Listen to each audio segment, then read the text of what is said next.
From the Thom Hartmann Report Daily Take Substack. Noem, the FBI, and Trump just sent a message to America. The police state is not coming. It's here. Senator Alex Padilla asked a question. The regime answered with fists, lying, and a chilling promise. Quote, "We're not going away." End quote. The following is a song inspired by this article.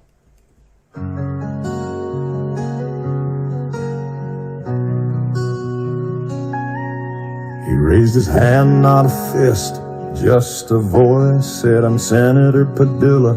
I've got a choice to ask to speak to represent my state." But boots hit the floor and it was too late. Thrown to the ground by the men in black while the cameras rolled and they stepped back. Fox News smiled, Christie lied, said she didn't know him while justice died. The police state is not coming, it's here. When truth gets silenced and protests disappear. When power punches and no one blinks, and freedom's hanging on the edge at the brink. It's not a warning, not a fear. The police state is now, and it's crystal clear. Trump says protest, and you'll face force, like Hitler's streets or Bull Connor's course. They cheer the beatings, rewrite the facts, call tyranny law, and never look back. 3 branches falling one by one. The courts ignored, the press on the run. A senator bloody, the people afraid. This is the future the strong men made. The police state is not coming, it's here. They've got the flags, the guns, the sneer. They've got the networks that spread the lie, and patriots cuffed while traitors fly. It's not a maybe, not next year. The police state is now, and we should all hear. We are staying here to liberate this city. They say as they choke it in violence and pity. No judges allowed, no oversight near, just uniforms and fear. This ain't the parade of a president's pride.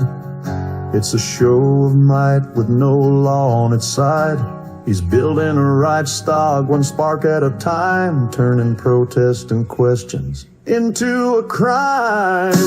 The police state is not coming, it's here. You can hear it in the boots and the jeer. You can see it in the bruises, the threats, the shame, in the silence they demand, in the rigged game. It's not a drill, it's not a smear.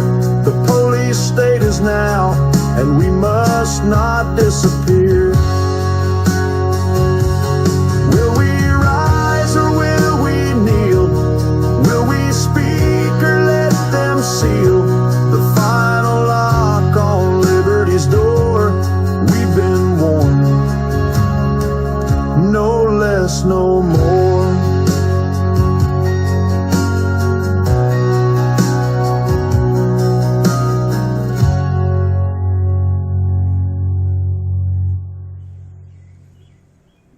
We're now living in an early stage police state. After California Senator Alex Padilla was assaulted for saying, quote, "I'm Senator Alex Padilla and I have a question for the secretary," end quote. DHS Secretary and notorious puppy murderer Kristi Noem went on Fox, quote, "News," end quote, and lied to the American people, saying that he hadn't identified himself, she didn't know who he was, and that he was, quote, "lunging into the room," end quote. The violence inflicted on Padilla was the point, and it's being celebrated in real time by MAGA, Fox, and the Trump administration. After all, dictators can't be dictators without first cowing the people, terrifying even elected officials, and asserting their absolute and unlimited power to use violence anywhere, anytime, under any circumstances they choose. Quote, "We're not going away," end quote, Noem said in a snarling comment that provoked the question from Padilla. Quote, "We are staying here to liberate this city from the socialist and the burdensome leadership that this Governor Newsom and this Mayor Bass have placed on this country," end quote. For the record, the job of the federal government is not to, quote, "liberate," end quote, cities from the leaders they themselves have elected. That's what Putin did when he forced all the elected governors of the Russian states, oblasts, to resign and replace them with men he had appointed. Even suggesting it is deeply and profoundly un-American.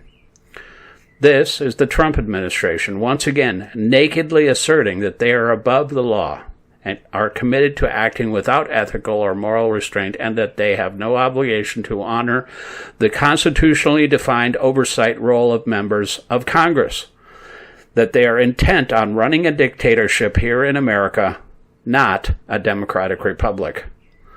They have arrested and are prosecuting a member of the House of Representatives who was simply doing her job at an immigration detention center. They are ignoring explicit orders by federal judges and the Supreme Court. They are literally disappearing people, including American citizens, off the streets of our cities. And now they've taken a United States senator to the ground. This is not what the people who fought and died to create and sustain this country had in mind. The genius of the founders of Montesquieu's idea of three branches of government with checks on each other's power is essential to democracy.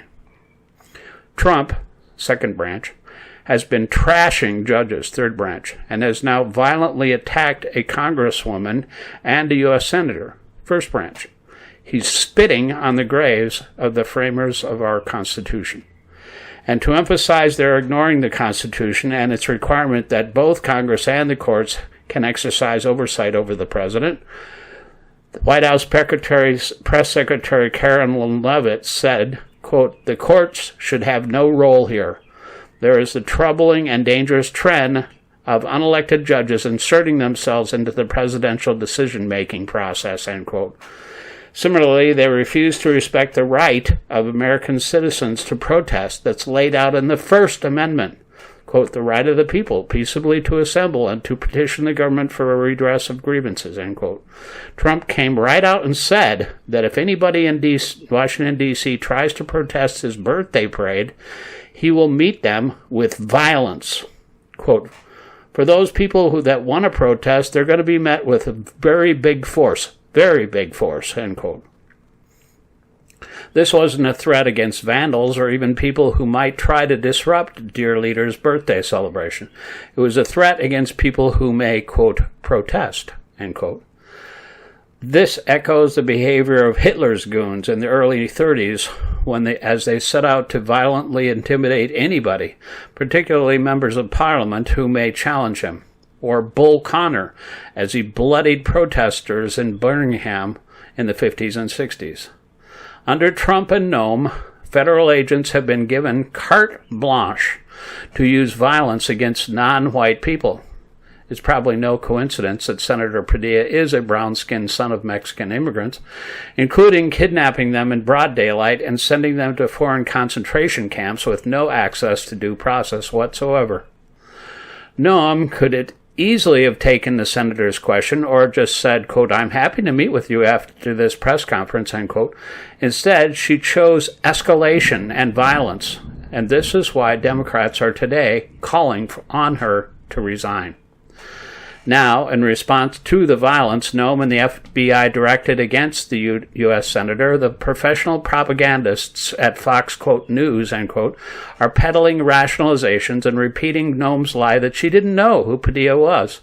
FBI Deputy Director Dan Bongino issued a statement, quote, thanking, end quote, the men who beat Padilla to the ground. House Speaker Mike Johnson implied Padilla was trying to inflict violence on Noem and called for him to be censured by the Senate.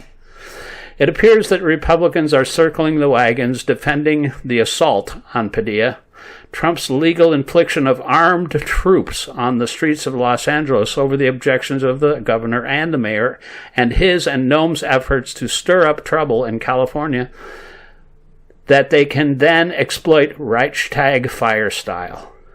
Is there any John McCain Republicans left? Any patriots who revere the Constitution and respect the rule of law? Anyone who is willing to call out Trump's brutal, dictator-inspired corruption and excesses?